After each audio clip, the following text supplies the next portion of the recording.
Hey everybody, it's Kaladesh and welcome back to another Kaladesh Remastered Premier Draft on the channel. If you haven't heard, you get one of these drafts for free if you hop on to play by the 20th, so make sure to do that if you haven't already. But with that out of the way, let's just hop into this format and slam down an incredibly powerful mythic rare Herald of Anguish. This is a 7 mana 5/5 flying. It also has Improvise, so you can cast it for even cheaper if you tap some artifacts. And at the beginning of your end step, each opponent discards a card, not even each player, it's just forcing your opponent to discard, and you can sacrifice artifacts to give creatures a -2/2, turning all of your little servo tokens that are sitting around into miniature removal spells. Herald of Anguish is an absolutely bonkers card, and it's going to be a fantastic pack one that will take over definitely anything in this pack, but most of the cards in the set, to be honest. Now we're going to want to take cards that have Fabricate that can get a lot of those little 1/1 servo tokens out early, and generally anything we can do to make sure that we're getting a lot of value with this card off of all the abilities, being able to cast it for cheap, being able to sacrifice artifact tokens to do stuff, a lot of stuff like that. Now here, I think the strongest card in the pack may be an Aerial Responder. This is a pretty basic, easy to understand card here. It's just a 2/3 flying Vigilance Lifelink, just a stack of really good keywords on this card, and white and black work together really well in terms of sort of Fabricate token theme. Fabricate is the mechanic in this format that can spit out servo tokens. You can either have it come to play with a +1/+1 counter or come to play with a servo token. In our deck, when we've picked one, pack one, a Herald of Anguish, being able to take just a solid white card here and then get into the two colors that tend to do the most fabricating seems like a pretty great place to be. We're going to be trying to pick up a lot of Fabricate cards and trying to primarily just produce a lot of servos. So I think I will take the Aerial Responder here over anything else in that pack. So what do we have here? We do have Die Young, which is solid cheap removal in black, which is the color that we are by far the most tied to, with a powerful mythic rare in the color. 2 mana to get 2 energy, and you can spend any amount of energy to give a creature -1/-1 for each energy paid this way. No matter what, it's at least -2/-2, and if you have a lot of other energy synergies, it could be a better removal spell. Universal Solvent's a little bit interesting here. It's a very slow removal spell, but since it's an artifact, it does help you improvise, does help you cast cards that allow you to tap artifacts to cast them, like Herald of Anguish. Underhanded Designs is pretty good in a deck that has a lot of servo production, a lot of fabrication, because then whenever those artifacts enter the battlefield under control, even if they're tokens, you can spend 1 mana to drain your opponent some life, and you get to use this as a Doomblade if you have enough artifacts out. So I think I'm actually going to slam an Underhanded Designs and really plant my foot in the ground with where I'm trying to take this deck. We could always get cut out of this strategy, but when we have, again, such a powerful mythic rare, I think we're doing everything we can to stick to it with Herald of Anguish. So here we see a really solid uncommon for Boros Vehicles, but that's pretty far from what we're doing here. We'd have to cut Herald of Anguish and Underhanded Designs and try to go red-white for that, but this is a great card. 2 mana for a 3/1 that scries 2 when it comes into play, so it kind of replaces itself in value. A scry 2 is almost as good as draw a card, and then when you're crewing things, they're getting better. This is also a great blue card here, the Windkin Raiders, just a big old flyer that you can improvise out. That could be good. Could end up blue-black here. We see quite a few blue cards. Turtle's okay. Raiders is great. Leave in the Dust is okay. So maybe blue's a bit open here. Maybe we're supposed to take Windkin Raiders, but I think this might be the wrong pick, but I think I'm going to take Propeller Pioneer. It's another card that can fabricate some servos out, and it's just a good white card in general, being a 3/2 flyer for 4 when we don't need the servos. And again, I just really like the idea of white-black as a color pair to help make the greatest use of Herald of Anguish that we possibly can. And this is one of those decks that can actually make use of a servo schematic. It's definitely not every deck, but we're certainly in the color pair for this card. At worst, this is 2 mana to get a 1/1 servo out, and if you ever sacrifice this, if you ever put this card into the graveyard from the battlefield, then you get another servo, so it can be 2 mana for 2 1/1s. It's especially good when you have a really good way to sacrifice that artifact or to use it. If you can use this to improvise, that's great. We can do that with Herald of Anguish. If we can use this to sacrifice it for a good effect, that's also great. That's actually really great. And we can do that with not only Herald of Anguish, but one of the common cards in the format in black is a Defiant Salvager. That's a card that would go really well into this deck. Defiant Salvager lets you sacrifice an artifact at sorcery speed to put a +1/+1 counter onto it. So that would just be another great way to sacrifice the servo schematic. Now, as good as the servo schematic could be in this deck, it's not really great by itself. We definitely want a lot of synergies to work with it, so I'm absolutely slamming down a Weaponcraft Enthusiast over the servo schematic here. Weaponcraft Enthusiast, just a fantastic Fabricate card. 3 mana for 3 creatures, a 0/1 and 2 1/1s is really good. And I guess, worst case scenario, if you just need a chunky blocker, you can have a 3 mana 2/3, but the vast majority of the time, especially in this deck, this is just going to be getting 2 servos when we cast it. So here we could try to take the Barricade Breaker and go really hard on the improvise theme with a bunch of servo tokens. There's not a ton else going on in our colors. I don't love Audacious Infiltrator simply because there's a lot of ways to kill low toughness creatures. This does get around servo tokens, so you don't have to worry about that, but they're in red. There's Chandra's Pyrohelix dealing 1 damage to 2 things that can really blow you out if you have 3/1s. There's in black cards like Die Young. They can just give that -1/-1 and keep that energy around later. Just a lot of ways to really easily chip away a 1 toughness small creature like that, so I'm not a massive fan of that one. Here I guess we have like an Aether Inspector would be fine in this deck. 4 mana for a 2/3 Vigilance isn't great, but it comes in with 2 energy, and as soon as it attacks, you are spitting out 1 servo. So if this ends up being 4 mana for a 2/3 Vigilance and a 1/1 servo, that's a pretty fair rate. The only problem with this card is because it has to attack to get the servo, there are going to be some times when your opponent just has good enough blockers that just doesn't get to attack, and then you're sitting there with a 4 mana 2/3. That is always a massive bummer. So we will take the Aether Inspector there. I'm very firmly just planting my foot ground. We're just forcing Orzhov Fabricate at this point. I think to the point where I will take an Audacious Infiltrator over a Sweatworks Brawler. I think Brawler's definitely the better creature, but I'm 100% certain what I'm doing here, and luckily we are seeing the cards in our colors, especially the cards in our colors that work well with our strategy, late enough that it's going to pan out all perfectly fine.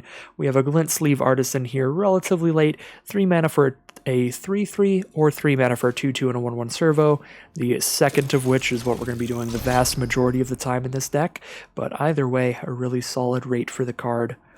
Aether Theorist is okay in a deck that has a lot of energy production, a lot of stuff to do with energy. It's also just a good early game blocker.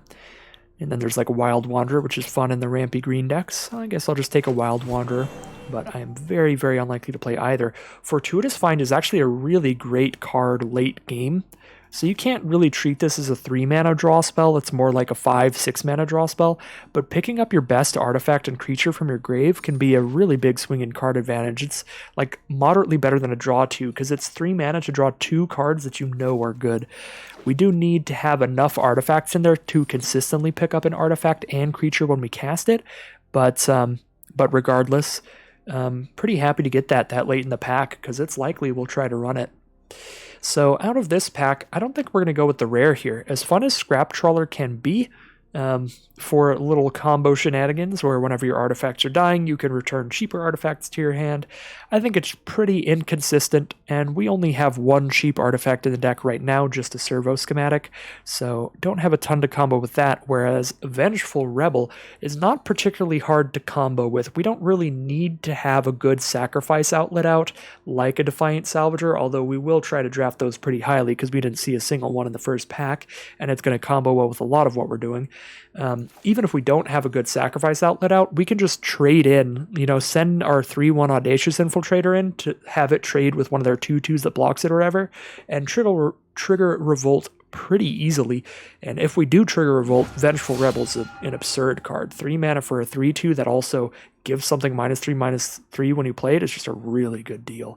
So here, as I said, we are going to take Defiant Salvager pretty highly. This just goes really well in our deck. It gives us a great way to spend those servo tokens if we aren't improvising into a powerful Herald of Anguish or Barricade Breaker, and gives us a good way to consistently trigger Revolt. Just a solid card for this deck in general, and it's especially good with Servo Schematic, because that's a card that does absolutely nothing once it's hit the board, so being able to go ahead and sacrifice that, get a +1/+1 counter on Salvager, and get another Servo is quite a good deal. So we'll take Defiant Salvager here. We're definitely looking for some more good artifacts. I think the best artifact in this pack is probably Prophetic Prism, which would be a solid choice, but I really want to make sure I have at least a couple Salvagers before I start digging for other stuff. But yeah, we do need some more artifacts in this deck because we are looking for more to work with Fortuitous Find, as well as just more cards for Improvise and such. So now we have Sly Requisitioner. I feel like this is just too much mana to start doing things, and we need a lot of artifacts in our deck. Sure, we can improvise to cast this, but in order to improvise, we need a bunch of artifacts on board. The idea behind this is we have a bunch of artifacts that are constantly dying to get a bunch of little 1/1 servos every time, but it just feels like a little too much mana, a little too narrow. I feel like I want to take a Pillar Bug here or a Propeller Pioneer, either a 3-mana creature on curve or a 4-mana creature that can spit out a servo. I think I'd go with the 4 mana here. We've got a lot at 3 going on. Although we are looking for more artifacts, so maybe it was worth it to take the 3-mana artifact there. We don't have a lot of +1/+1 counters for the Aetherborn Marauder, but we could move all of the counters from our Defiant Salvager over to an Aetherborn Marauder, which is kind of cute. 4 mana for a 2/2 flying lifelink is not that great initially. Definitely want some other things to combo with it. Red's kind of open here. I do think Quicksmith Rebel is a good card. That being said, we're completely married to where we're going right now. So we can take really my favorite 2 cards here, a Sky Skiff, another early game artifact, help improvise stuff, and just a good vehicle, especially with a bunch of servo tokens, or a self-assembler. So this is weird. I'm going to take a Sky Skiff here. And if you've seen the last draft, or really any of my earlier drafts, you know how much I love self-assembler. So it's actually a really big deal if I ever pass up a self-assembler for something else, especially something like Sky Skiff that doesn't look all that great. But I think with just the sheer amount of servos we have, we can so consistently crew vehicles that require a crew cost of only 1, that Sky Skiff is going to be a great flying threat while also giving us another early game artifact to help improvise our late game plays. And the thing with the salvagers, or the self-assemblers, is that they're really good at ensuring that you have a solid late game no matter what you're playing. I think we already kind of have a solid late game because the 2 big late game cards we have already, Barricade Breaker and Herald of Anguish, are absolutely massive.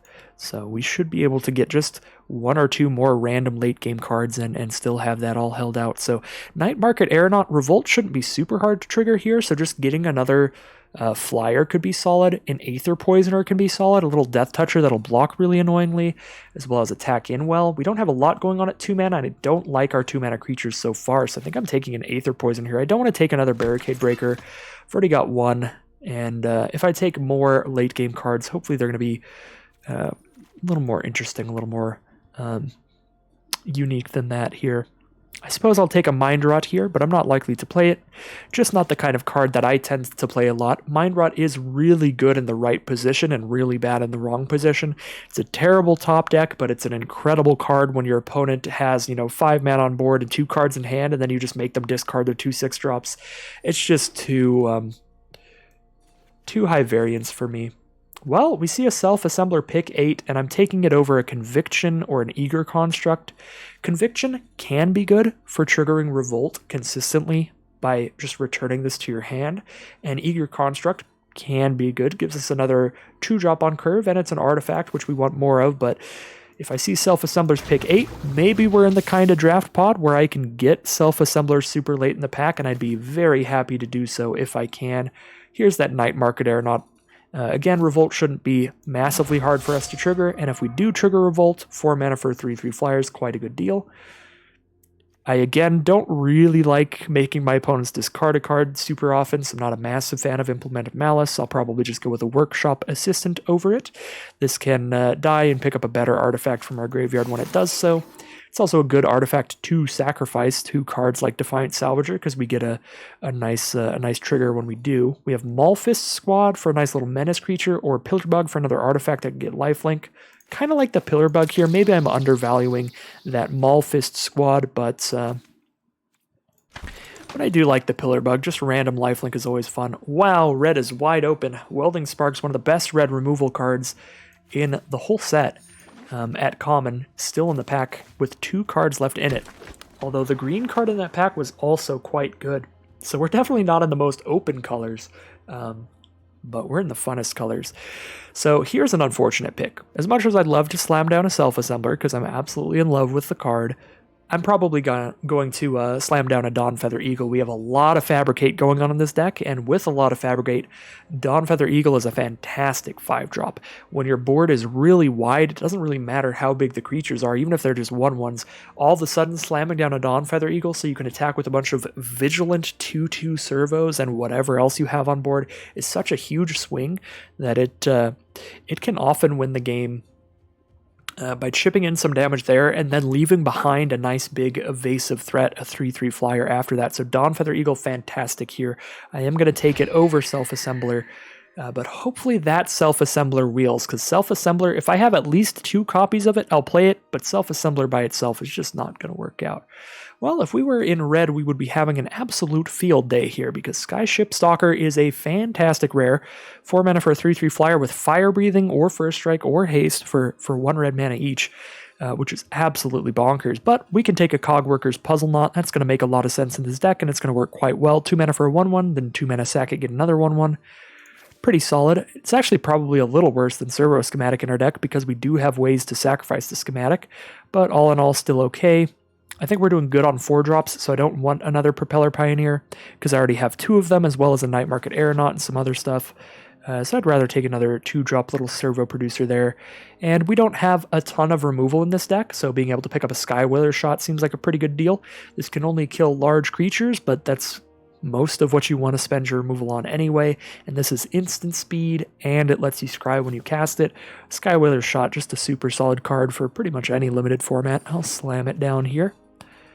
Another Glint Sleeve Artisan seems great. We could also take another Self-Assembler, but our late game's looking pretty good, especially if we consistently play Glint Sleeve Artisan on turn 3. That makes Dawnfeather Eagle even better. We definitely have some mediocre mid-game cards like Herald of the Fair I'd like to cut, so I think I like going with another Glint Sleeve Artisan over the Self-Assembler. Don't need 3 Self-Assemblers for it to be super good. And I could definitely use more Artisans. There are some 3-drops I'd like to cut for other stuff here. 3 Self-Assemblers is a heck of a drug. Like, that's a super good time. So there's certainly an argument for the Self-Assembler there. But now we have just a lot of reasons to really want servo tokens and want to go wide. Foundry Screecher might not be bad in this deck with a bunch of servo tokens on the ground. That'll make this a very high power flyer for only 3. That could be okay. Daredevil Dragster also doesn't seem terrible. Could potentially draw 2 cards off of it at some point. I'll take the Foundry Screecher. I don't think I'm going to play 2 Fortuitous Finds, but I'm definitely going to play 1. So maybe we'll try out a Foundry Screecher here. I'm not sure. Whirler Maker always seems just a little bit too slow for me, but it can take over a game if you end up in a board stall at the end. Kind of just like a 2-drop here, especially a 2-drop artifact creature. Got a million 3-drops, not too many 2-drops here. We can throw this in and cut out an Infiltrator. Seems fine. Have each player scry set up their draws. I really don't know how I feel about Dragster. It looks okay, because like it dies and then you draw 2 cards, but never really experienced it. I don't think I want to play Workshop Assistant. I'm probably cutting the first one, so I'll just take another Aether Inspector, although I don't really want to play that either. From this point on, I'm just taking a bunch of cards that are likely to get cut. And unfortunately, it looks like we will not wheel that Self-Assembler. I believe it was in this pack. But a Fenhauler is actually good in this deck. It gives us just another big late-game improvised card. So now we just cut a Self-Assembler and we have just other big late-game plays instead of the Self-Assemblers. Yeah, the self-assembler will not wheel here, so somebody was very happy to get a few of them late game. And everything I draft from this point is just going to be for collection purposes. If you ever want to know how many copies of every card you have in a draft, just hold down the Alt key. If you're on PC, I don't know what it is on Apple devices, on Mac.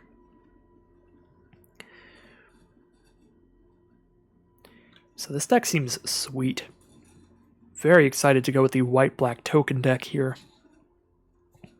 We could have used like a one-of Inspired Charge at some point, but I think they were not going as late as I would expect, because I feel like there's only one deck that wants Inspired Charge, and it would be this deck here. I basically didn't even mention them when I saw them, because I assumed they usually go quite late, because most decks don't want an Inspired Charge. But I suppose white-black tokens could be a pretty popular strategy in the format. So here we are, we have 48 cards. We get to cut 8 cards out of this and really zero in on our best stuff. We have 24 creatures and 7 non-creatures here, so I could just cut 8 creatures in this deck, go 16 creatures, 7 non-creatures. That seems fine to me, especially when most of our creatures produce multiple creatures on the card. Yeah, that's probably how we're going to go here. So we're definitely cutting Self-Assembler. That's a guarantee. I think Aether Inspector is my least favorite of my 4-mana cards, because this one we have to attack in with it in order to get a servo, and we don't have a ton of great ways to spend energy. The Propeller Pioneers, we can just play it and we get a servo every time. And the Night Market Aeronaut's just a nice sturdy flyer, 4-mana 3/3 flyer. So I think I like cutting the Aether Inspectors there. I like keeping in the late game creatures, especially because all 3 of these improvise, so they're potentially earlier game than they seem. If we're quite lucky and we get, our turn 3 Weaponcraft Enthusiast, just get multiple artifacts on the board ready to improvise into one of these cards, we could have a lot of explosive games if we just have one of these 7 drops in hand with an early Fabricate card. So that is going to be fun. We have a ton of creatures at 3 mana, so that's where I want to cut the most creatures. I definitely want to cut that Herald. Oops, I accidentally cut the Night Market Aeronaut as well. So we cut the Herald of the Fair. Just a 3/2. I don't like only having 2 toughness on my 3 mana cards, because they trade down into 2 mana cards, like 2 mana 2/2s, very easily. So unless the ability on the 2 toughness 3 mana card is pretty good, I'm not super into it. And the ability on Glint Sleeve Artisan is definitely worth it. Aerial Responder's fantastic. Pillarbug's pretty good, and we do want quite a bit of artifacts in order to improvise consistently, as well as hit our 2 artifacts that we need for underhanded designs to work. So I like keeping in the artifact creatures as much as I can here. So what else do we have? Defiant Salvager, absolutely staying in this deck. Fantastic with Servo Schematic, pretty good with all the servos in general. Foundry Screecher might be a cut. It's a little bit of an inconsistent card here. It only has 1 toughness, so it dies really easily to any removal. It's inconsistent in terms of how big it'll be, but it should quite often be bigger than you'd expect for 3 mana. I guess the main reason that I'm considering cutting the Foundry Screecher is that 1 toughness only being just a very fragile card, and the fact that we have 5 flyers at higher mana costs that are definitely a bit sturdier. I suppose Propeller Pioneers will often be 1 toughness because we'll want to make the servos, but the Night Market Aeronaut and the Dawn Feather Eagle definitely sturdier, bigger flyers there that we have at higher costs. So I feel like I'm going to cut the Screecher. This is by far the closest I've ever gotten to wanting to play the Screecher. Usually I end up just cutting it really quickly because I just don't have that many artifacts. But here we do have a lot of servo tokens. So there are potential like nut draws where the Screecher's crazy. I kind of want to cut the Workshop Assistant as well. I do think, the ability to bring an artifact back from grave could be good, especially with like Defiant Salvager to combo with it, but our artifacts, we have pretty much 1 high impact artifact, and that's Barricade Breaker. If we had a lot of artifacts that are going to do like really good things and we really consistently want to bring them back, then I'd see a good good reason to run this, but if this dies and just brings back a puzzle knot or a servo schematic or a 2/2 or a 2/3 flyer, like, we're not that excited about it. So I will cut a workshop assistant. Even though it's an artifact creature, I think the pillar bug's just a better cost with a better ability. Or a better power toughness with a better ability. Plus, we do have Fortuitous Find for recursion in the late game, and I think that card's going to be very good in comparison, because we do have some really high impact non-artifact cards. So the more important part of this being the ability to return any creature, period. You know, we can return a big old Dawnfeather Eagle, get that great enter the battlefield effect again. We can return, if we're in Magical Christmas Land, we return a Herald of Anguish and cast 2 Herald of Anguishes in one game. But yeah, Fortuitous Find kind of filling that recursion role in the late game. 2 more cuts to make now. I don't really want to cut any 2-drops. However,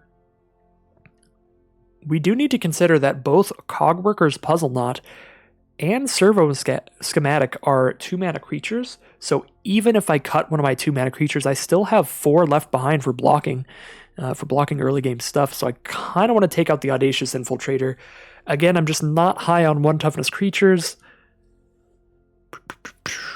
That being said, I guess Magical Christmas Land for this deck is curving out into a Dawnfeather Eagle.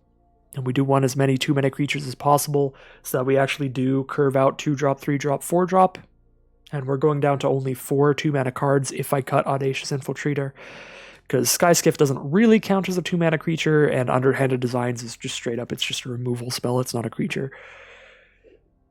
Definitely can see the argument for holding in the Audacious Infiltrator. I'm going to go ahead and put our maybes in one pile on the side here. Still have not gotten a replacement mouse that doesn't do the double-clicking thing, but I've been very cautious during games, so it really only bugs me during deck building at this point. Alright, so Audacious Infiltrator's a maybe. I suppose with like an aerial responder and stuff, the Pillar Bug could be a maybe. We do have a lot at 3 mana. We also have a lot at 4 mana, and we have Triple Pioneer, so we could cut one of those. Unfortunately, I can't split up the Pioneers to have 1 in this pile, or 2 in this pile, and then 1 in the maybe pile. So I guess I'll just throw 1 into the side for now, and I just need to remember that I have another Pioneer if I want another Pioneer. Definitely not cutting any of the big improvised cards. Those are one of the big games we could just cheat out a game really quickly. There's certainly no drafter in the universe that would argue to cut Herald of Anguish here.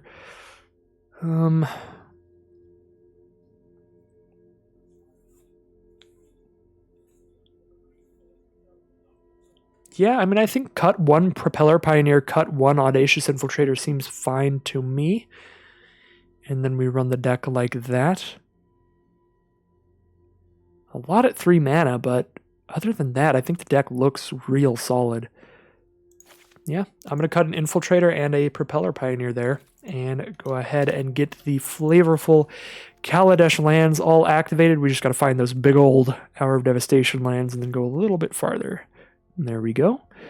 Try different planes than we did last time. Last time we had the really curved rolling ones there, but here we'll have the nice city way in the background. That's pretty fancy. And now swamps. There is one particular Kaladesh swamp that is so beautiful that I remember it. There we go. It's that one. It's the swamp in the sewers there, where you have just these glowing little glittering lights, and you have all of the fancy kind of brass and gold machinery and engineering around the sewers there. Really nice looking swamp. Some absolutely wonderful art in the set. Very great artwork from James Pike there. Yeah, Kaladesh has some beautiful landscapes and just lands in general. So I do like this as a 17 land deck.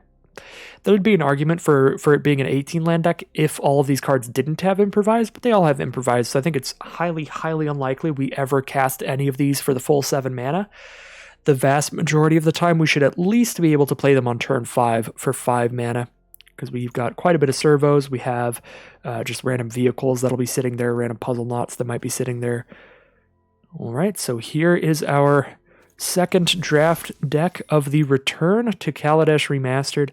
Don't remember if I mentioned in this video, but if you have not heard, your first draft of the format is free until the 20th, so make sure to hop on for that if you haven't already. But yeah, second draft of the Return, pretty fun deck here. No matter what happens, we've got some sweet cards to add to the collection. Nice mythic, rare, fun card for Historic Brawl. I am excited to see where things go here.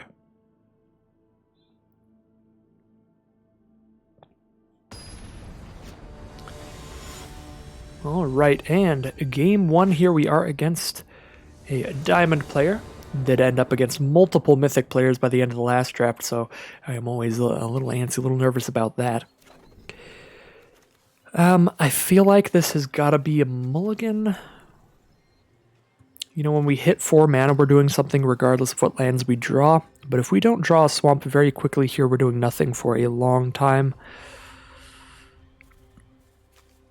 I'm going to go ahead and mulligan this, and there we go. We have both colors, but now we do need to hit a land.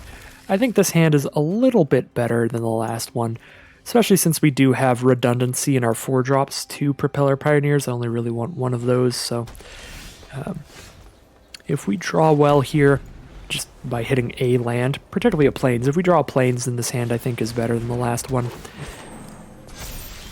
For sure. And we do draw a plane, so we do get to play turn 3 Aerial Responder.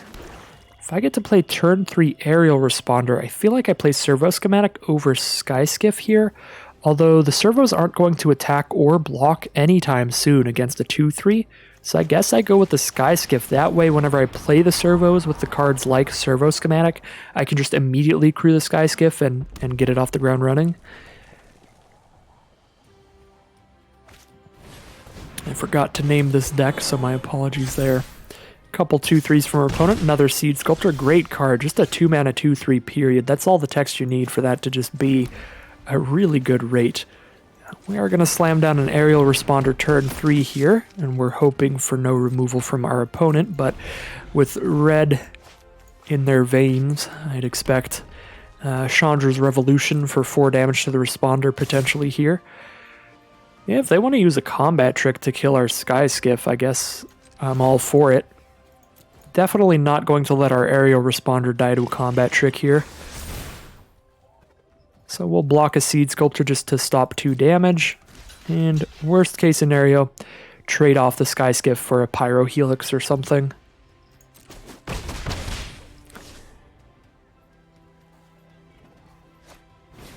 Skyship Stalker.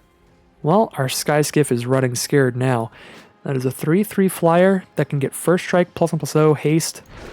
This is where the powerful red cards ended up in our last draft if they were in the same draft pod as us, which is pretty terrifying.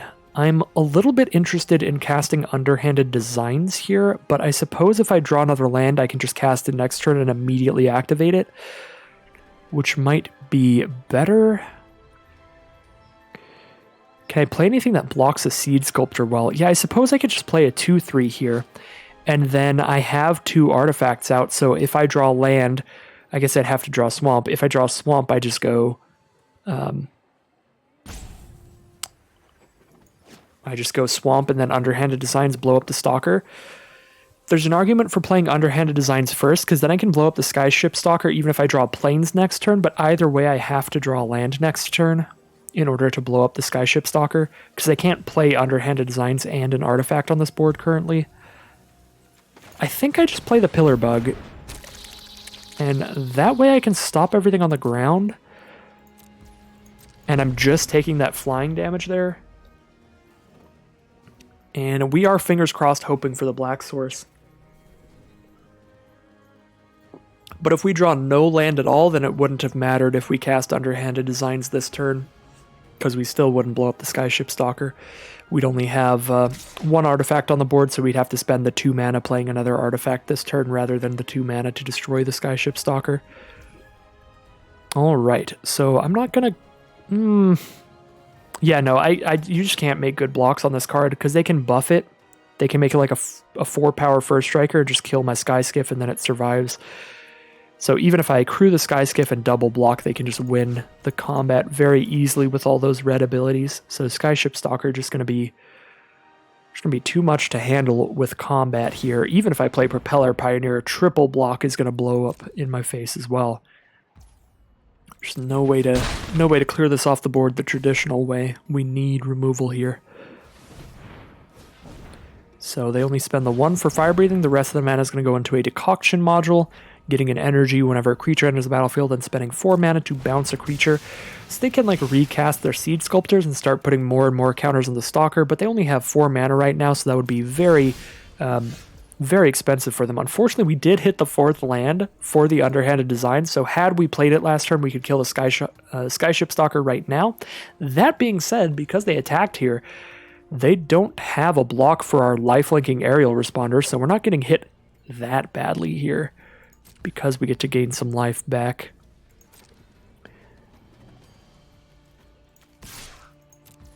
I mean, it's still painful. We're going to be at like 10 or 8 life or something here. They have a 1 green mana untap a creature thing.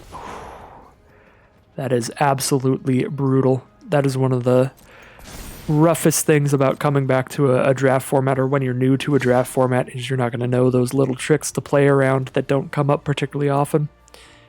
That does really crush us here. They trade an Ornamental Courage for our 2/3 flyer. It's still a 1-for-1 trade, but Ornamental Courage is just a 1-mana little trick, whereas Aerial Responder is a fantastic flyer, so it's a really good trade for them. Again, I try not to be as sad when my opponents use a combat trick to kill one of my creatures as I used to be, because when I was first starting the game, it always felt like the worst feeling in the world, because I'm like, oh, they killed my creature, and I didn't even get to kill any other creatures and stuff. But it's like, in terms of cards spent, they spent 1 card to kill your 1 card, so it's not the worst trade in the universe. That being said, it's not a good it's not a good look for us. That Aerial Responder was a spicy card, and it is now chilling in the graveyard. So the problem with the underhanded designs here is because I only have 1 black mana, the only way that I know I have it on the board to kill their Skyship Stalker is if I cast it there. And if I cast it there, they know to play around it and hold up Decoction module to just return Skyship Stalker if I try to target it. That being said, as long as they want to defend their Skyship Stalker, they can't spend more than 1 mana each turn. Okay, so they gave it haste, I guess, by accident, so that's rough. So they're just going to spend all their mana into doing as much damage as they can. They're going to let me kill it with underhanded designs here. Makes sense. They can't really afford to hold all of their mana up every turn just defending the Skyship Stalker. So we definitely just blow it up here. And I think I do play another blocker. I've got nothing else to play this turn, so I may as well. And we both scry 1. I get a land. That'll be my 5th land. That is good if I hit Dawnfeather Eagle, but every other card in my deck, including my 7 mana cards, are extremely castable right now. My 7 mana cards all have Improvise, and I have 5 artifacts on the board, so we can very much just go for it with those. I'm going to go ahead and start just chipping away at them for 2 a turn, because we can block their 2/3s with a 2/3 of our own. I suppose if they attack with both 2/3s, I'd have to double block 1 and trade our 2/2 up into their 2/3. So they could have a potential attack with both here just to get a little bit of damage in, if they want to. I would not expect that here, though. Pima Outrider, they're going to fabricate to make it a 4/4 trample. Pretty great deal there. 4 mana, 4/4 trample, real solid. They have 2 red mana up, which could be a Chandra's Pyrohelix or something like that. So it's possible if I double block that I get somewhat blown out. No, with double red, it could really only be Pyrohelix, right? And if they have a Chandra's Pyrohelix, like, they deal 2 damage to my Pillar Bug, and now my Pillar Bug trades for Seed Sculptor instead of Construct trading for it, or they deal 2 damage to my Construct, and Pillar Bug stops the damage and survives. So we go for the double block here. We trade our 2-2 up into their 2-3. If they have built to smash, if they're running like a ton of combat tricks, then I guess they get me. But yeah, there's no Pyrohelix there, and even if there was a Pyrohelix, it wouldn't make that block bad. So we do hit a land here. They have a Pima Outrider, which is a 4-4 trample. Pretty annoying. Pretty annoying. Can we block it well? Could just block it with a couple 2-3s if I want. The problem is they have 6 mana now, so they can Decoction Module to return Seed Sculptor to their hand and then just replay it to make the Pima Outrider 5-5 trample. Pima Outrider putting in a lot of work here, just a big old trampler to close out this game. I am at 6 life. It's going to be really painful. I guess when they start attacking with it, though, I can start attacking back with a little bit of lifelink.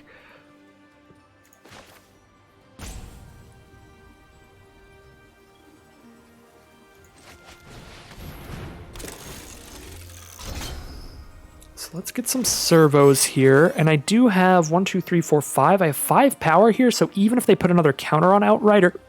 Excuse me. Even if they put another counter on Outrider, I can go for a massive block on it. Especially because I can cruise Skyskiff as well. I'm definitely in the position where I should make a 2 or 3 for 1 block just to get this Outrider off the board, because I'm just at too low of a life total to let this Trampler sit there, especially when it can just keep getting bigger if they choose to spend all their mana into recasting their Seed Sculptor.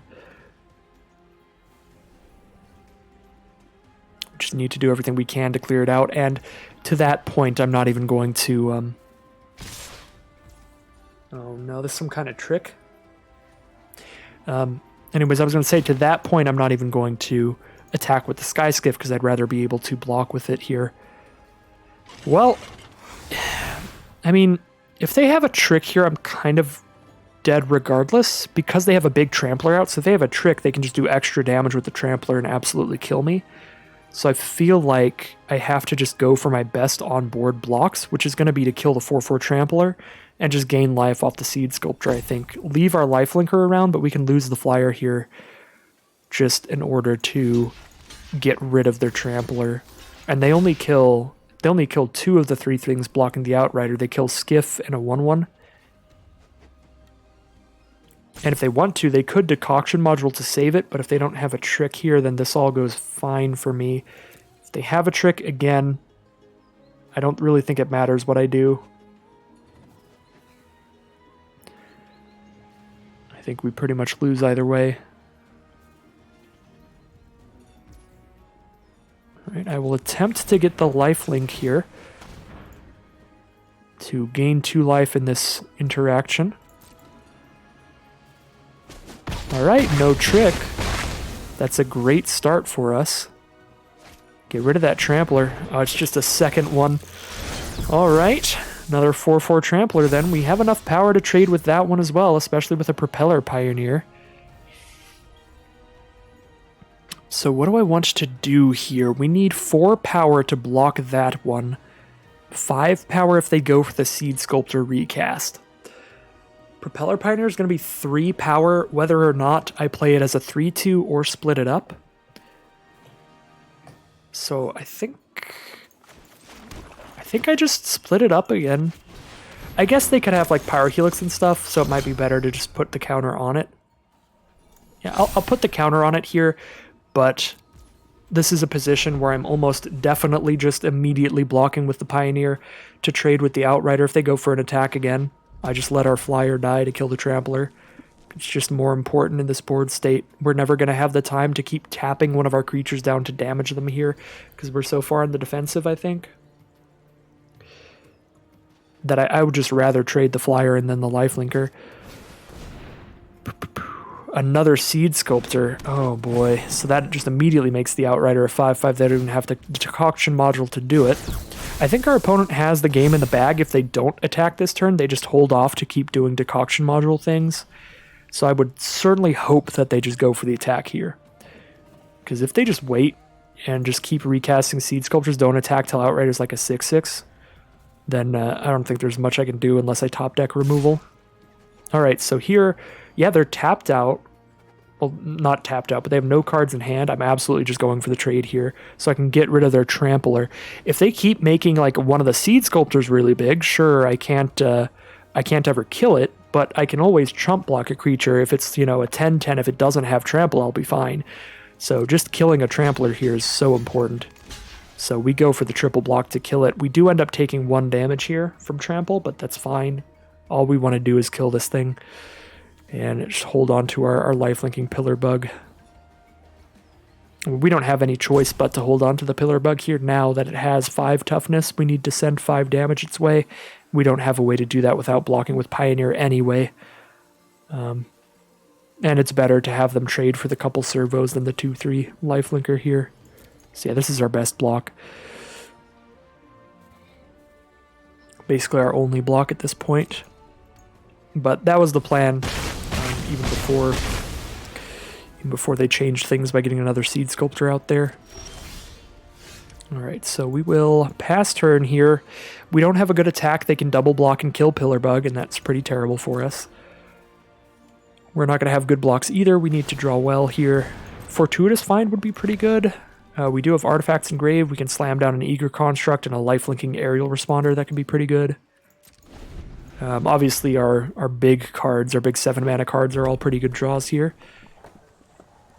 So we are just fingers crossed and hoping here. And unfortunately, our opponent is in a position where they have a mana sink to just keep making their board better and better the longer this position stays the same.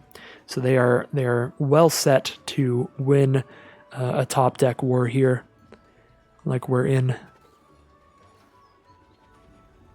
Definitely not ideal.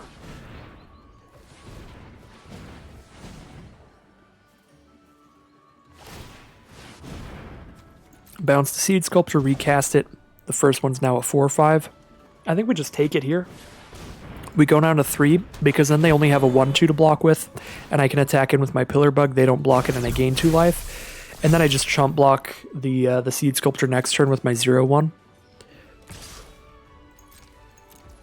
Because if I chump block it now, I'm stopping 4 damage, but if I chump block it next turn, I'm stopping 5 damage, so it's slightly more valuable to chump block it next turn. We do have a Night Market Aeronaut here. If one of our cards dies, it'll be a 3/3 flyer.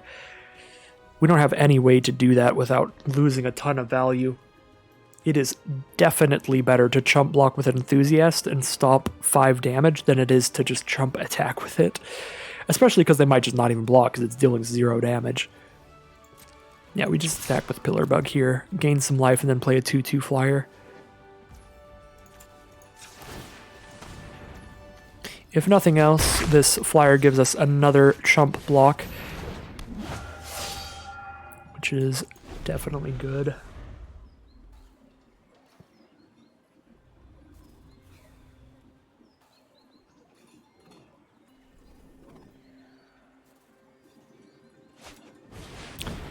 Oh, Lord. Well, that's dead on the spot. That was a pretty good draw for our opponent. Furious Reprisal for the 2-for-1 clear out the board removal there.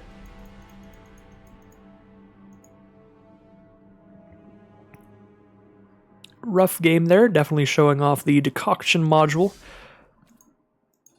And that card's ability to win board stalls or late game draw wars. So 0 and 1 to start out. Let's see if we can't turn things around in round 2 here. We still got 2 more losses before we out. Plenty of time to turn things around and get some wins in the middle. This is a great hand. Turn 3 Enthusiast. We have a Daring Demolition to blow something up as soon as we get a 4th land. And then we also have a couple Pioneers at that point. Ooh, Glint Sleeve Artisan. Another great 3-drop even if we don't hit our 4th mana now. And there is the 4th mana, so now everything in the hand is castable. Probably going to play these Pioneers as 3/2 flyers and just get in there. But we are against a blue deck, so they will have flyers of their own. Bit awkward to draw the 2-drop on turn 3, but I'll take it nonetheless. That can't block artifact creatures? Yeah, it can't block artifact creatures. So that can't block our little random servos here. But we can also just play a 3/3 Artisan. Honestly, this hand looks more like the kind of hand that's fabricating to make beefy creatures than it is to go wide. So I'm just gonna make a beefy Artisan here.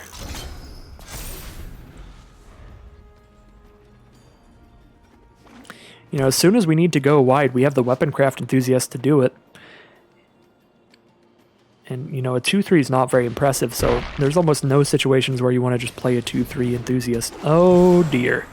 Rashmi, Eternity's Crafter from our opponent, that at bare minimum draws them an extra card every turn, so very powerful card there. I might have to just Daring Demolition that immediately. It's just a 2/3, so it's going to feel bad when they just drop a 5/5 next turn or whatever, but I think in the grand scheme of things, this card is more likely to win them the game than like a single 5/5 would be, because this is going to be, at bare minimum, every turn they cast a spell, they draw a card.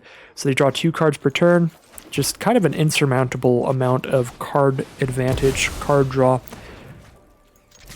It's incredibly difficult to win a game where your opponent draws twice as many cards as you. And it's even better than that. It's better than just draw a card every turn, because it also sometimes casts them for free to where they're just dumping out their hand and deck very quickly.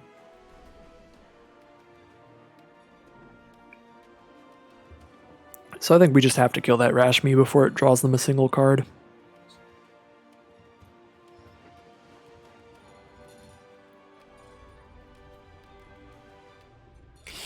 So that being said, again, as I was saying there, we are playing against a green deck, so it's very likely they play a much more threatening, like, on-board creature than Rashmi in terms of power and toughness. They're really likely to have some kind of 5-mana or 6-mana 5/5,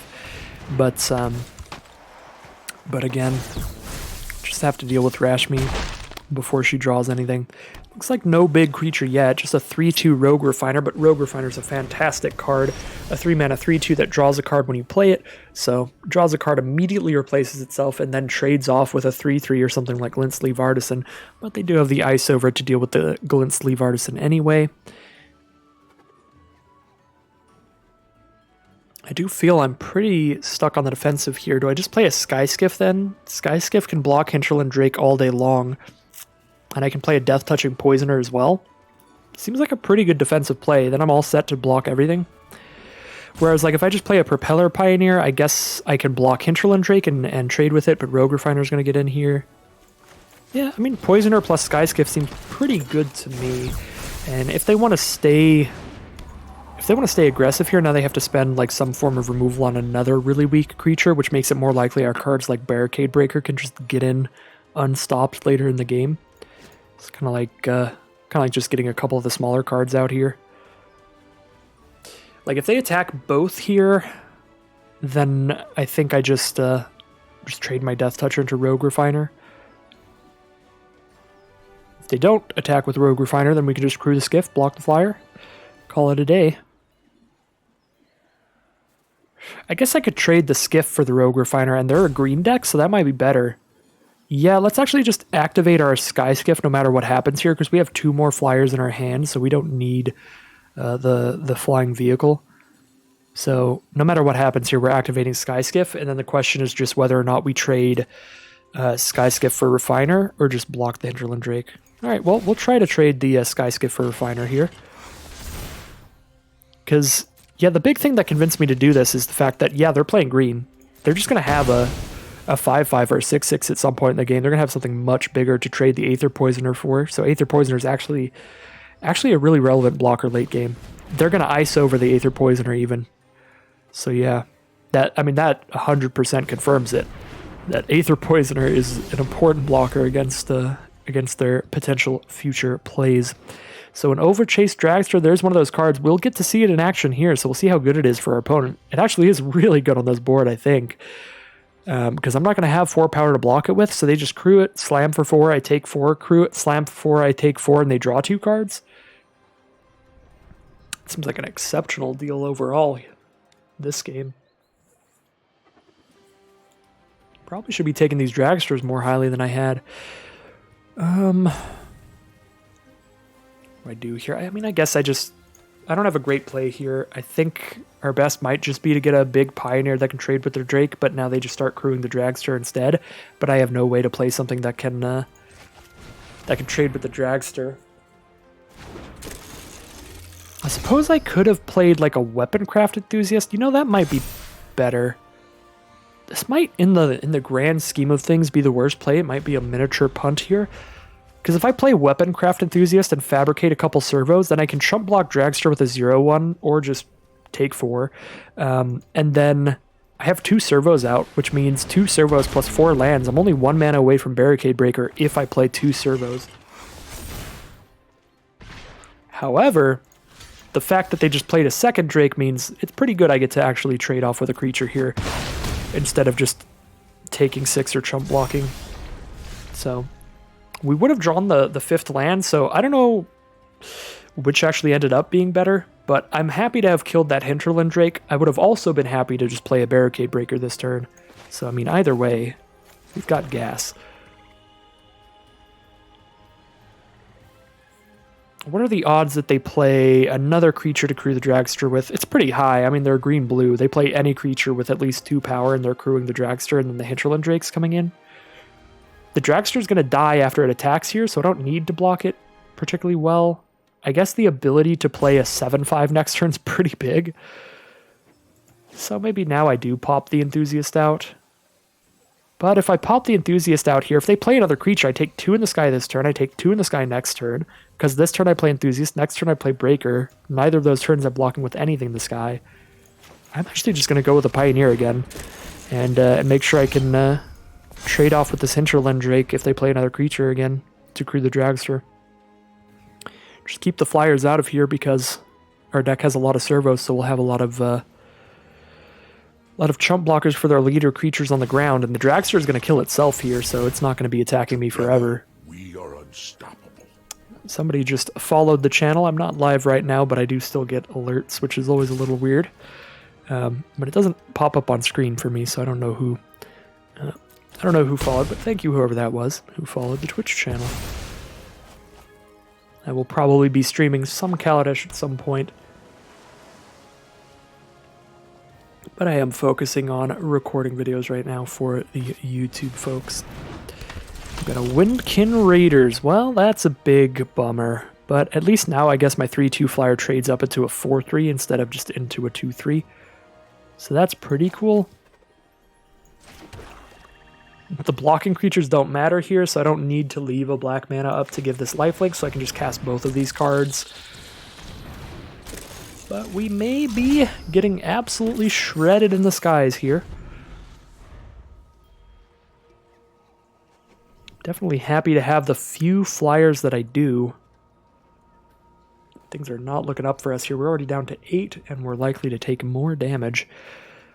At least 2 more here. If they have nothing else, they just attack with both flyers, and I trade with the 4/3 take 2 on a 4-turn clock that way. If they just keep attacking with Hinterland Drake, I kind of have to just take it, because I'm not going to have a way to deal with Windkin Raiders for a while. Just need to top deck into something. And if I trade with Hinterland Drake, then Windkin Raiders kills me in 2 turns. If I don't trade with Hinterland Drake, then Propeller Pioneer's stopping that 4 damage every turn. So it's going to take 4 turns for Hinterland Drake to kill me if Pioneer just keeps Windkin Raiders from attacking. But if I trade right now, it takes 2 turns to kill me after this. So I die in 3 turns by letting Drake repeatedly hit me. I die in 2 by trading. So I think it's better not to trade. I'll just die faster if I trade. Underhanded Designs. 4 mana total. We can blow up Windkin Raiders with that. Can attempt to get some lifelink off with the Pillar Bug. So if I do that first, then I get to attack in and on board. On board, I should be able to life gain here. Oh, yeah. This is lovely. And if the life gain goes through, like, I gain life as quickly as they damage me. That being said, I probably still want to trade with the flyer rather than hit them. Yeah. Still going to hold back the flyer, just trade with Drake when it attacks this time around, now that they don't have a second flyer.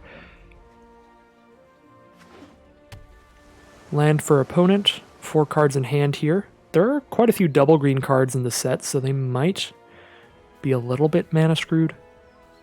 I'm not sure. They have 4 cards left in hand. They've definitely drawn drawn quite a few cards. They drew 2 off of Daredevil Dragster. They drew 1 off of Rogue Refiner. So they still have quite a bit of action here, which is pretty threatening to me.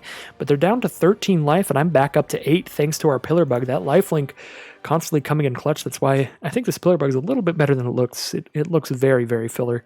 But I did keep it in here over like the Workshop Assistant because, you know, I'm a big fan of lifelink. All right, well, now we die to Gearship Serpent. Or Gear Seeker Serpent. For 6 mana, they make it unblockable. We don't have anything to attack into that. That hits us for 5 no matter what we do. Yep, that's just... I mean, it's not game. We take 5 damage. It's going to take 2 turns to kill us. But that is certainly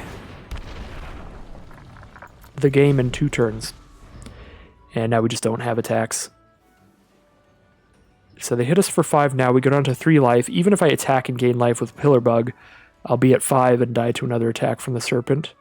So we have to top deck another removal spell. We have to hit like Sky Whaler's Shot. We have to get massively lucky here. I suppose our Mythic Rare Herald would do it as well, Herald of Anguish. Because we could improvise it out by tapping a bunch of artifacts. That way we have enough leftover mana to give the Serpent -4/-4 at least to survive. We wouldn't have enough mana to improvise it out and give the Serpent -6/-6. So there's a Pima Outrider as well, but we can block that. Hey, because they cast a Pima Outrider, that makes it so we take 3 turns to die instead of just 2, so that gives us another shot. So I'm very happy with that. I think things would be just worse for us if they just hit us with Serpent that turn. Barricade Breaker has to attack here. It can only get blocked by their 4/4 or 5/6. I mean, get in there. If it didn't have to attack, I probably wouldn't, but the fact that I'm putting them down to 6 is actually pretty big here. Of course, we have Glint Sleeve Artisan going wide here, so like they're not getting a good attack in with Pima Outrider.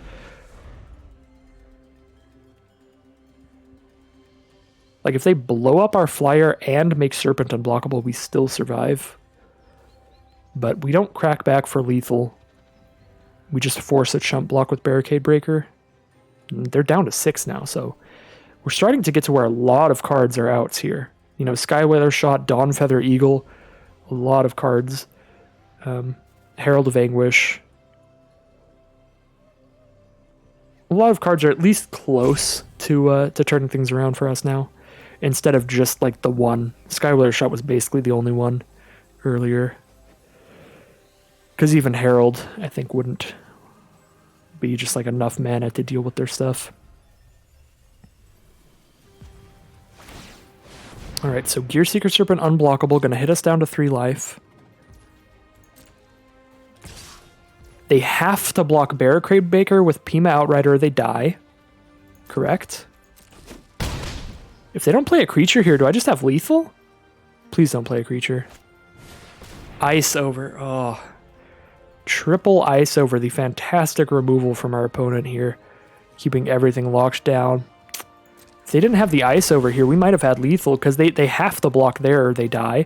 Hinterland Drake can't block any of the artifact creatures, so they take 2, 3, 4, 5 from that. They trade there. Yeah, we would have had lethal if they didn't have removal there.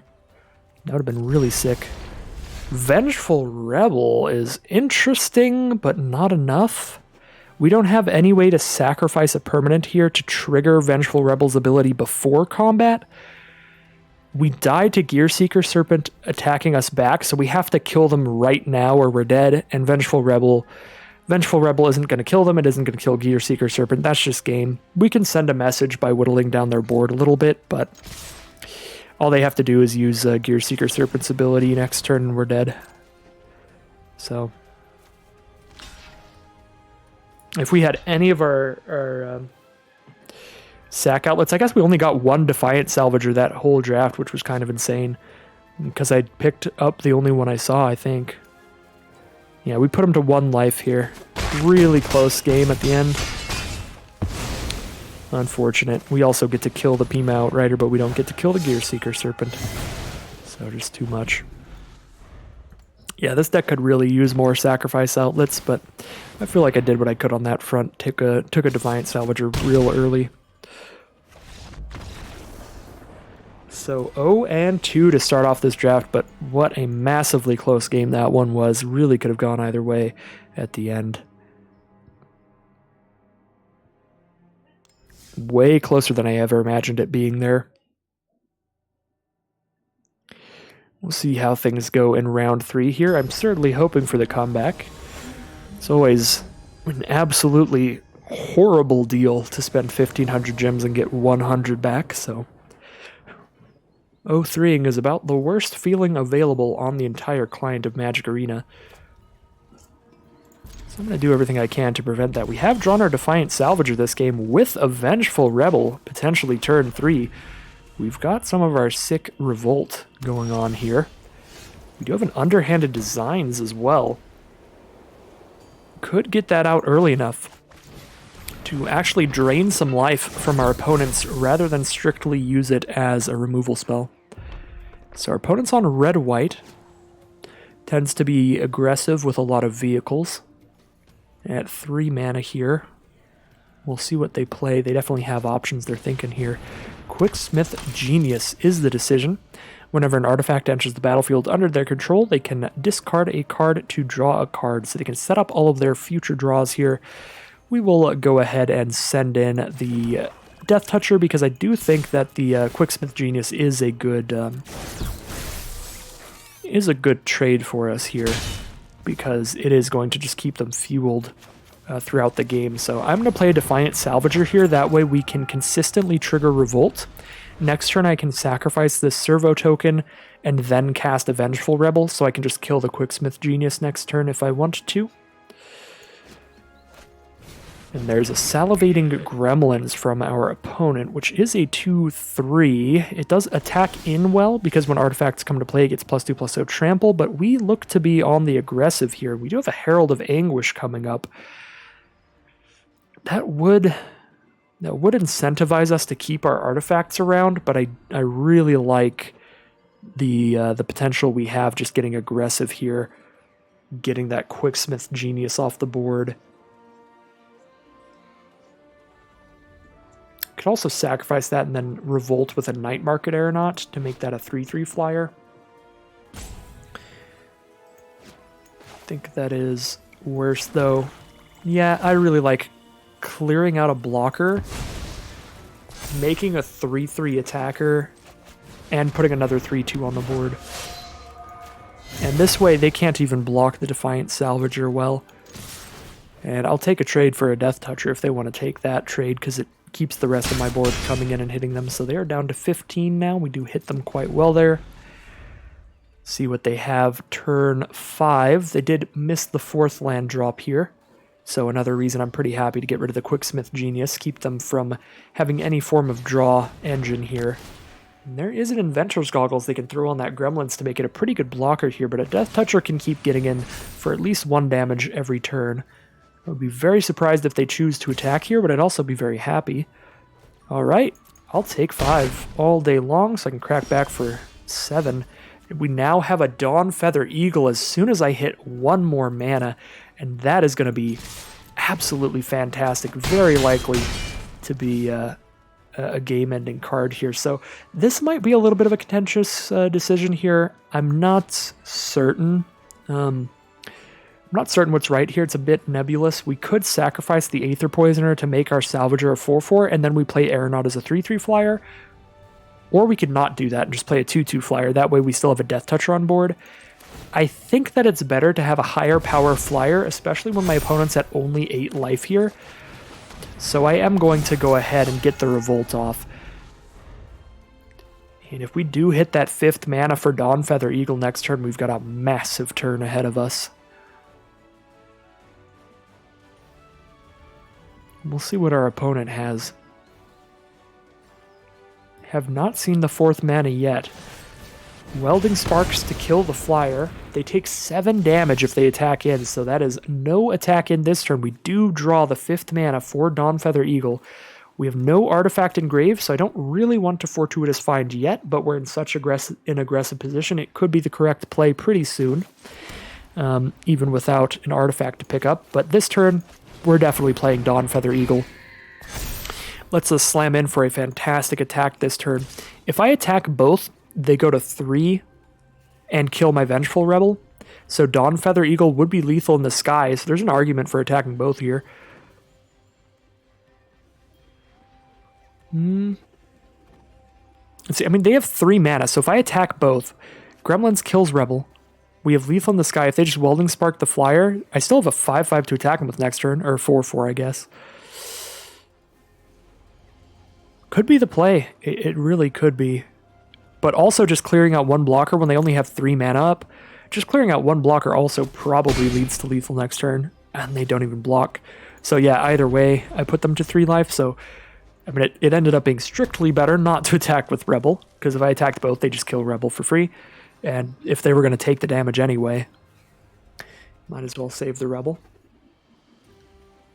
But basically not giving them the option and forcing them to take 5 damage is what we would have done if we attacked both.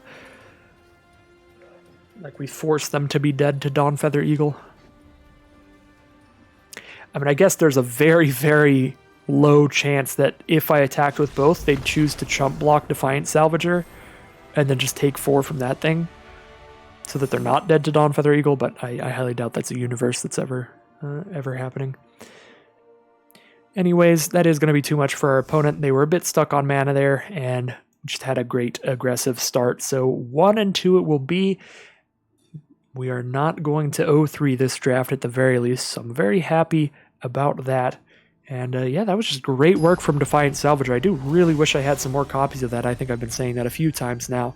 Defiant Salvager would really be like the glue that holds this deck together, but we only saw that 1 copy pretty much all draft. Oh, we have such a great late game with this hand, but the problem is we need to draw a lot of lands in this hand. If we just draw plains, sure, we get to play Aerial Responder, but the rest of this, I mean, 5+ mana, sure, we get a Pioneer. I feel like I have the mulligan here. It's always possible we get like a really lucky draws. And I have heard, like, if you have both colors, you know, you don't want to mulligan off an Unlimited because just going down a card is so brutal. And we do have both colors. We do have both colors, if nothing else. But, I mean, there's so many ways this hand can go wrong. I'm going to try it out. I intended to hit mulligan there, but it's 50-50. You know, sometimes we can get really lucky. We did hit the white source for Aerial Responder. If we keep drawing lands, this hand's great. We'll just see where things go from here. But no matter what, getting a turn 3 Aerial Responder is always fine. And now we have another turn 4 card if we hit a swamp, which will be great. Playing against green-blue, so don't expect... Uh-oh. I should not have said anything. I was going to say I don't expect any removal that can deal with the Aerial Responder, but then there came the red source, and the red source can absolutely deal 3 damage to an Aerial Responder, but it survives for now, and now we play a Propeller Pioneer. I am going to Fabricate, put the +1/+1 counter on the Pioneer itself rather than on a servo, which might seem a little weird when we have a Dawn Feather Eagle coming up to make it so going white is really good, but the problem is they have a Sky Skiff. So they play any creature, they crew a Sky Skiff to be a 2/3. A 2/3 will just eat up our 2/1 flyer, so we gotta make sure it's a 3/2 flyer, so it at least trades for the Sky Skiff. So a Wild Wanderer from our opponent, they are just on the full green, blue, and red using Wild Wanderer as a nice mana fixer there. Well, Wild Wanderer is just a ground blocker, no reason to really kill that with a Demolition.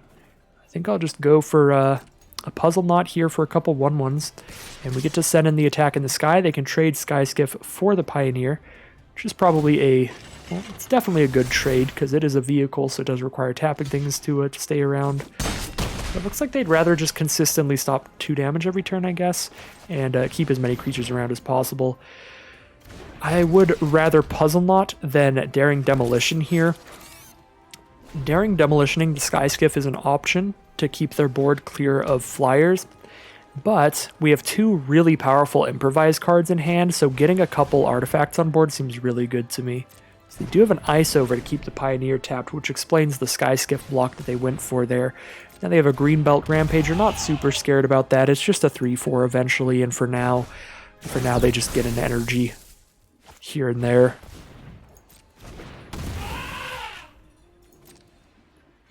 so they don't even get the 3-4 on board until next turn. Alright, we'll go ahead and sack the puzzle knot for another servo here. We hit one land, we have enough to improvise a Herald of Anguish in there when they only have red mana untapped, so we know that they won't have a counterspell, and we make them discard a card immediately. Herald of Anguish is bonkers here. So let's attack with Aerial Responder. We'll bounce off a Sky Skiff, go up to 26 life. But then we'll improvise out a Herald of Anguish, make them discard a card. So even if they immediately have removal for Herald of Anguish, they'll have to 2-for-1 themselves because they discard a card at the end step and they spend another card to kill the Herald. Herald of Anguish, turn 5 here, absolutely massive. Really lucky draws this game, just hitting the lands that we needed. Alongside the servo tokens to improvise the Herald of Anguish out. So they do have just another land to discard, so not that big of a deal. The first discard off the Herald of Anguish. Greenbelt Rampager does get to stick around this time, but all my threats are in the sky, so it doesn't help much on blocks for them, and we're at 26 thanks to Aerial Responder, so it doesn't do much on attacks either. We've got a Barricade Breaker coming out and a Dawn Feather Eagle. I think I just play an Eagle here, and just have a massive attack in the sky. There's an argument for holding off, that way we can use Herald of Anguish's ability if need be to just start shredding away their creatures, sacrificing servos to give -2/-2. But I do quite like getting just massively aggressive here with tons of evasive threats. Seem to be in just an astronomically good position here, and our opponent does have to discard a card in the end step again. This one might have to be a real card. Nope, just another mountain. Looks like, unfortunately for our opponent, they are very flooded out this game. So, yeah, they've had 4 real cards, none of which are particularly fantastic. And a boatload of lands. So it's going to take a lot to come back from this kind of start from this deck. They have 1 flying blocker. They can block Herald of Anguish and take 5. We can just hold up the mana to go ahead and kill Sky Skiff and make sure they're still dead on board. So I believe we'll do that. We just go to combat, attack with all of our flyers. As soon as they crew the Sky Skiff, we can kill it by sacrificing our servos. So they need another flying blocker that is not a flying blocker, and they're tapped out, so we have guaranteed lethal. Just a pretty unlucky game for our opponent there, and a very lucky one for us with how the game started in terms of our opening hand. But yeah, I mean, I guess in the grand scheme of things, it is a great thing that I misclicked and kept that hand, because wow, did it pay off.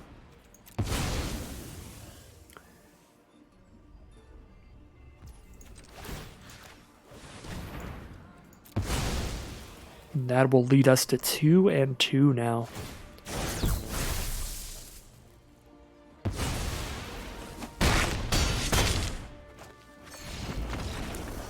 First time we've gotten to use the Herald of Anguish, and it was absolutely as powerful as expected. Very absurd card there. Just a massive, massive flying threat with fantastic abilities stacked on top of it. So 2-2 here. We're making our way out of the pit of no value, getting at least some gems out of this. Been doing really well with the drafts lately, especially because there have been some free drafts, so I'm in a position where I can afford to lose some gems, so we're all good. I just want to have at least 20,000 when Midnight Hunt comes out, and I've got like 28 or something right now.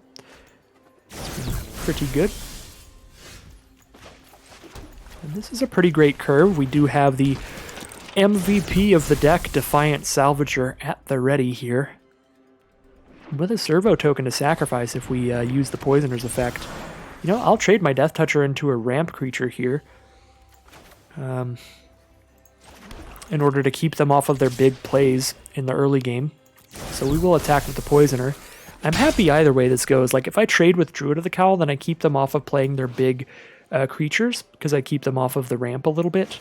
But also, if they don't block, then I just have a Death Toucher against a green deck, which is always good. because it'll always trade into something big later in the game. There's a Wild Wanderer from our opponent, so a 3/2 blocker that also draws them land out of the deck, and they are also on green, blue, and red. But this time they still have 5 cards left after ramping up there, and they'll have at least 5 mana next turn. If they play another land, they'll have 6, so they could curve into something pretty bonkers here. So I can play Glint Sleeve Artisan and get a Servo out to make my Salvager a 4/4 attacker, so it can attack into Wanderer safely here. I don't really want to attack my Death Toucher into the Wanderer, because Wanderer doesn't have an important ability after it's on the board. It just has the important enter the battlefield effect.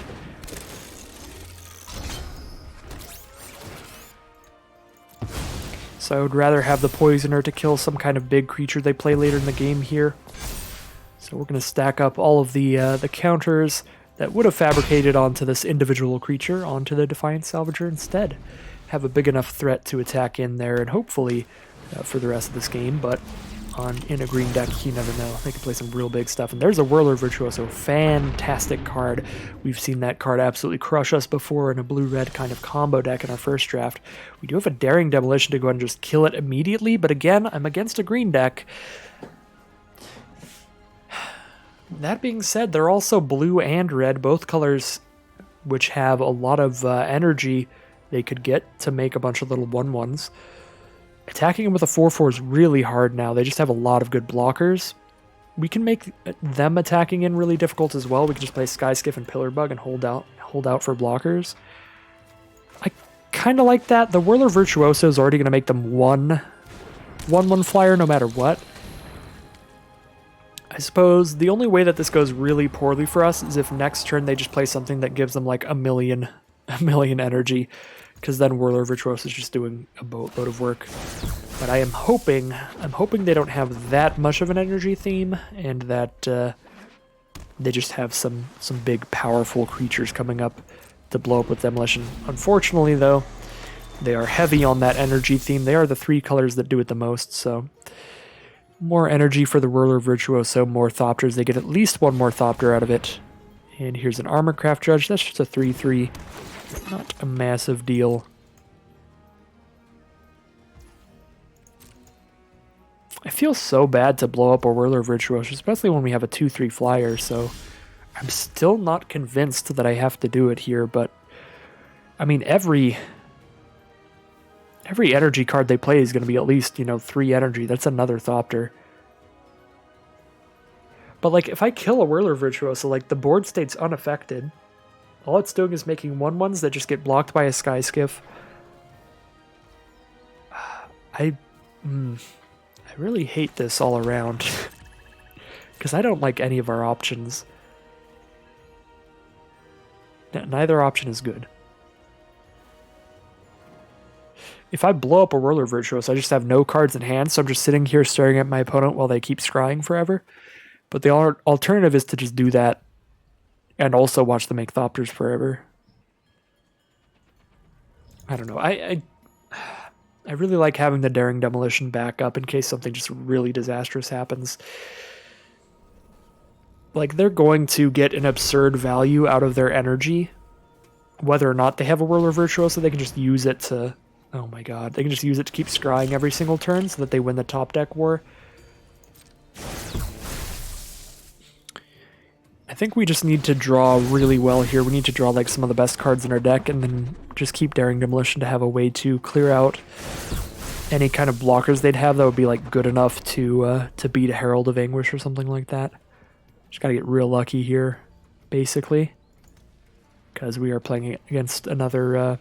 one of these energy decks that just have great plays during a big board stall like this. They're just going to sit here and keep accruing value.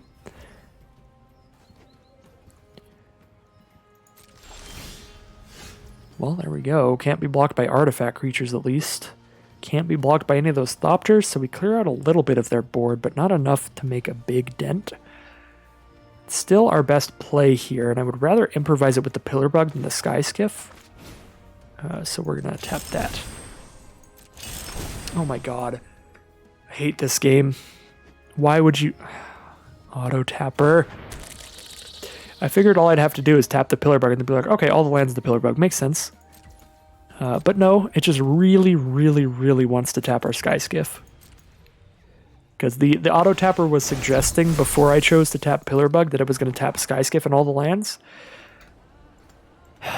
Auto tapper's like, yeah, you need that black mana to give your tapped Pillar Bug lifelink. That's rough. So now we just take like 5 damage in the sky because we have no blocker. Just going to give our opponent 5 damage for free.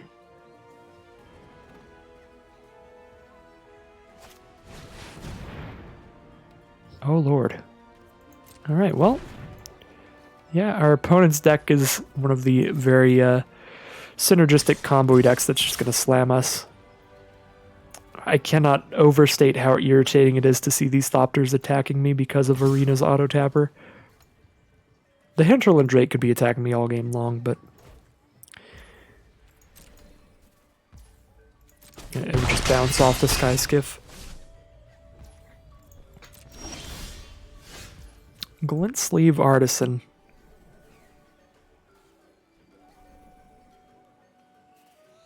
Three, 4, 5, 6, 7, 8, 9, 10, 15 power on our board. There's no possible way. Even if we stack everything into Defiant Salvager, that's just never getting in. I could Daring Demolition our own Fen Hauler. We have good enough blocks for it right now. We just block it with a Death Toucher.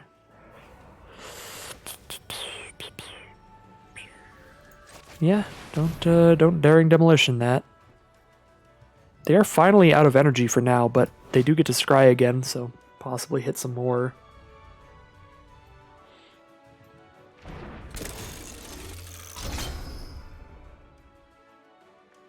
Get another servo here. And just pass the turn.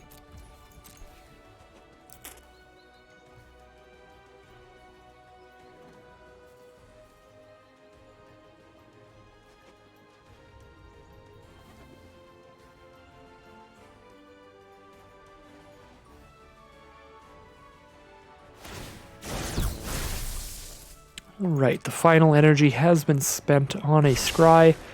Unfortunately, it is a good card for them. Scry 1 to the top.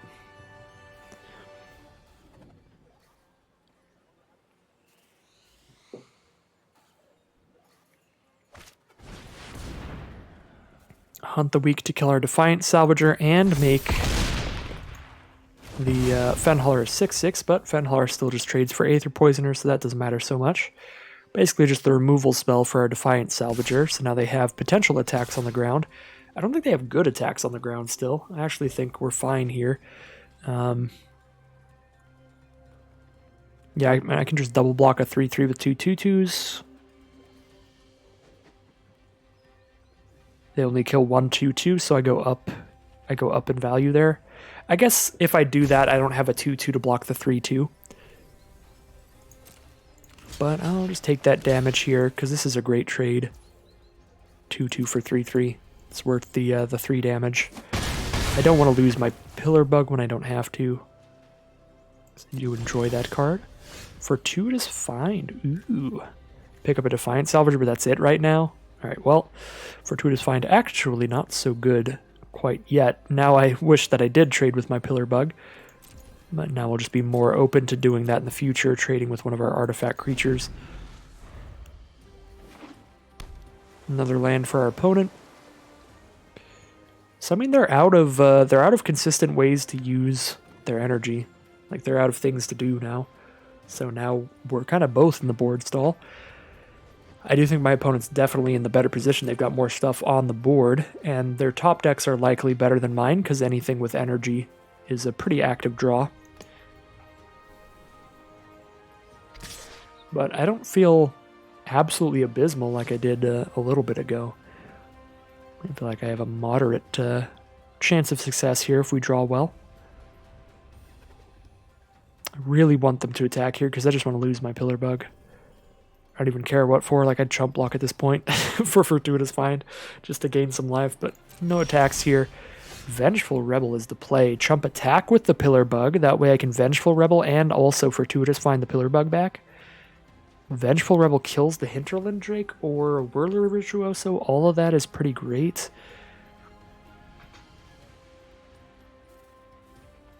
That does seem a little spicy to me. Costs 6 mana though, so All my mana's tied up, but it's not like they're expecting anything instant speed from me anyway. I guess if I want to get lifelink, it's going to cost me 7 mana, which I don't have. So I just chump attack and don't gain life off the attack, which is just sad. But I think still probably the best play, max value play here. Trade. Ooh, we actually get a trade off of this too. That's actually really nice. All right, so trade there. Rebel. Rebel kills either Hinterland Drake or Whirler Virtuoso. Might be better to kill Whirler Virtuoso, but at the same time, like the 1/1s, Skyskiff blocks the 1/1s all day. So I'm not that threatened by the 1/1s. Yeah, you know, Whirler Virtuoso's been annoying enough that this is kind of just a revenge play here. And now we will pick up both an artifact and a creature. And I think I go Salvager again, although Glint-Sleeve Artisan wouldn't be the worst. Salvager could be a little better. Yeah, we have a Woodweaver's Puzzle Knot, so we can take Salvager, and it's going to be just as much power and toughness. With Glint-Sleeve Artisan, we get to play a 2/2 and a 1/1 Servo, but with Defiant Salvager, we get to just immediately play a 3/3, because we can sacrifice their Puzzle Knot, because it does absolutely nothing for us.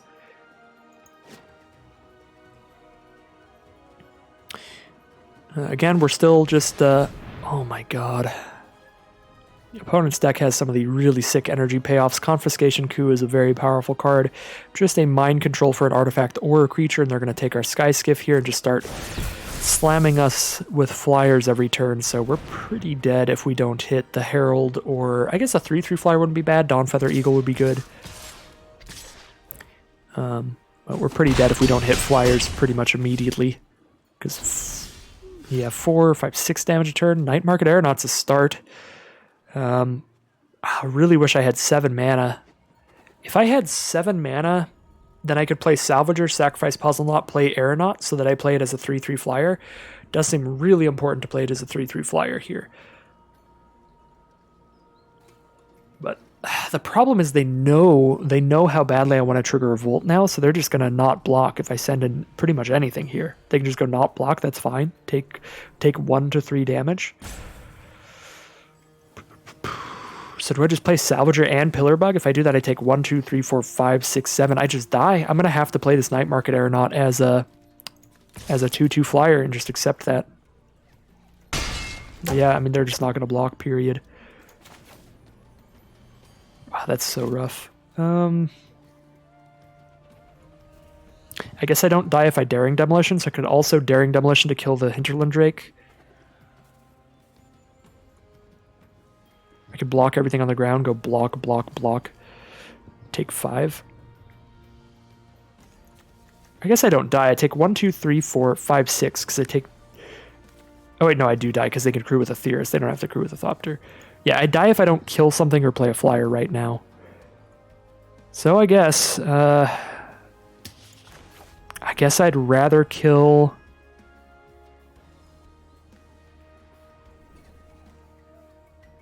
the Drake here. If I play a 2/2 flyer, I can't block either of the 2/3s without... Like, I can't block a 2/3 and kill it. I can only chump block a 2/3. So I just block a 1/1 and take 1, 2, 3, 4, 5, 6. I just take more damage in the long run. Like, neither play is actively good. This is just the best that I have. One more mana would be so handy there to get the Salvager plus Aeronaut out, or to get the Pillarbug out to potentially gain life.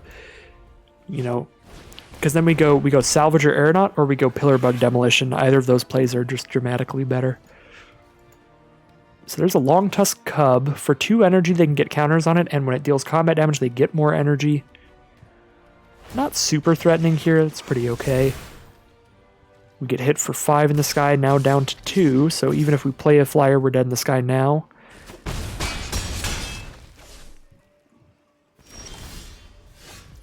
There's the mana, which, I mean, it's helpful for playing more things, but we're just dead. Because now we just take 3. Crew Skyskiff, we block Skyskiff, take 3 from the other flyers. Be too little too late now. So, I don't want to say it here, because I'm going to feel really bad when I do, but we would have 7 life right now if I didn't let Arena auto-tap, because they would not have attacked into our Sky Skiff earlier in the game. And if we had 7 life right now, actually have a pretty good chance of stabilizing, because now if they attack in at 7 life, they hit us for 3, we go down to 4, but we kill the Sky Skiff, and now they just have 3 1/1s. We're at 4, we block a 1/1. And then they attack with 3 1/1s. Yeah, they attack with 3 1s when we're at 4. Which means we block 1, go to 2, block 1, go to 1, but then all the 1/1s are gone.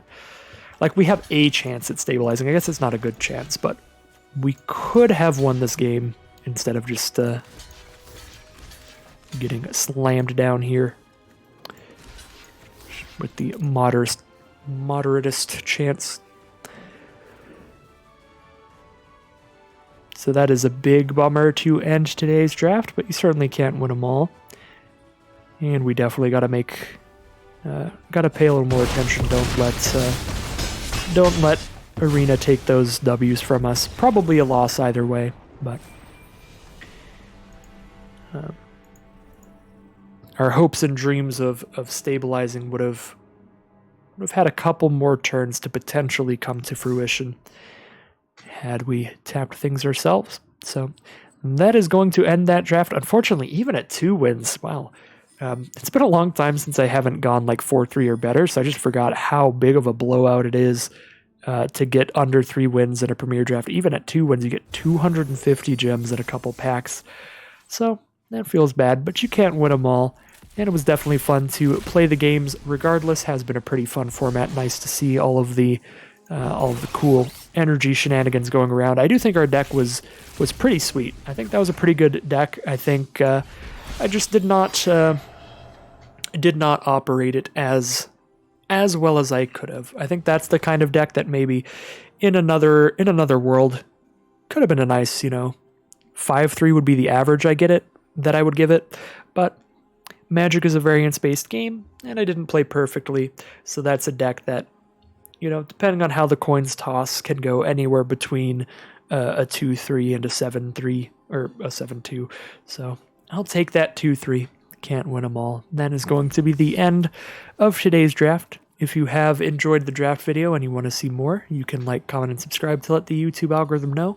And I'd like to thank you all for watching, especially if you made it to the end of the video. And I'll see you again very soon for some more Magic Arena.